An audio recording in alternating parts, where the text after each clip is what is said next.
Hi friends, ഞാൻ ഇന്ന് എളുപ്പത്തിൽ തയ്യാറാക്കാൻ പറ്റുന്ന ഒരു കടലക്കറിയുടെ റെസിപ്പിയുമായിട്ടാണ് വന്നിരിക്കുന്നത്.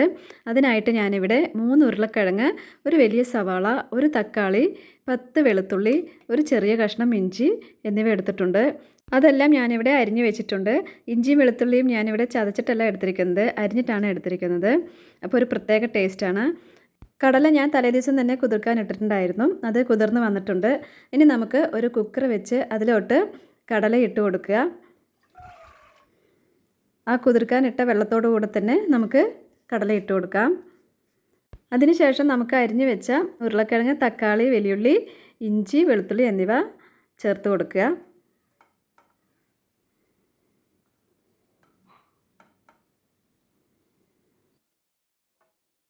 ആവശ്യത്തിന് വെള്ളം ഒഴിച്ചു കൊടുക്കുക.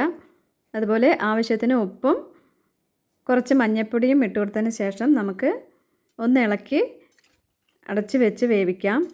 ഒരു വിസിൽ വരുന്നത് വരെ ഫുൾ ഫ്ലെയിമിൽ വയ്ക്കുക. അതിന് ശേഷം ലോ ഫ്ലെയിമിൽ വെച്ച് ഒരു 8 വിസിൽ വയ്ക്കുക കേട്ടോ.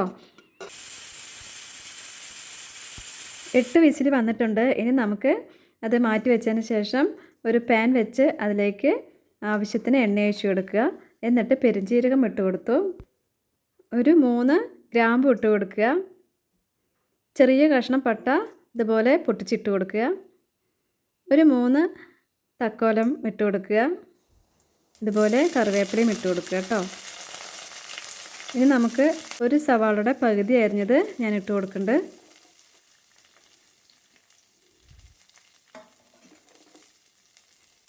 ഇനി ഇതൊന്ന് നന്നായിട്ട് വഴറ്റാം. ഒരു ബ്രൗൺ കളർ ആവുന്നത് വരെ വഴറ്റുക. ബ്രൗൺ കളർ ആയിട്ടുണ്ട്. ഇനി നമുക്കിതിലേക്ക് 3/4 സ്പൂൺ മുളക് പൊടി, 1 സ്പൂൺ മല്ലിപ്പൊടി ഇട്ട് കൊടുത്തു.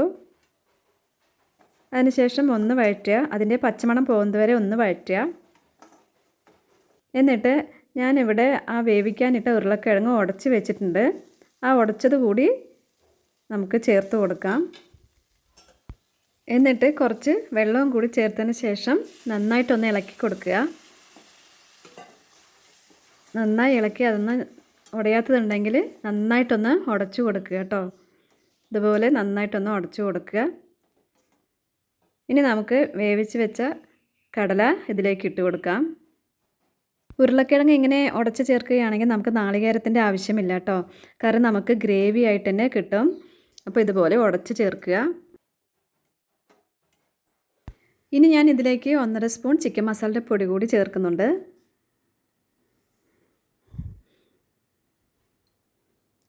ഇനി നന്നായി ഇളക്കിയതിന് ശേഷം നമുക്ക് അടച്ച് വയ്ക്കാം. ഞാൻ അടച്ച് വെച്ചിട്ടുണ്ടായിരുന്നു. അങ്ങനെ നമ്മുടെ കറി ഇവിടെ റെഡി ആയിട്ടുണ്ട്. കണ്ടോ, നന്നായി തിളച്ച് വന്നിട്ടുണ്ട്. ഇത് വളരെ ടേസ്റ്റിയാണ്.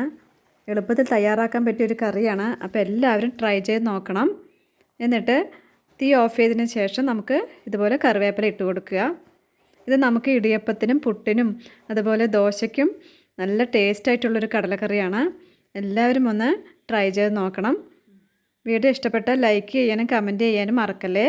അപ്പോൾ ഇന്നത്തെ വീഡിയോ ഇത്രയേ ഉള്ളൂ. അടുത്ത വീഡിയോ കാണുന്നത് വരെ ബൈ. Thank you.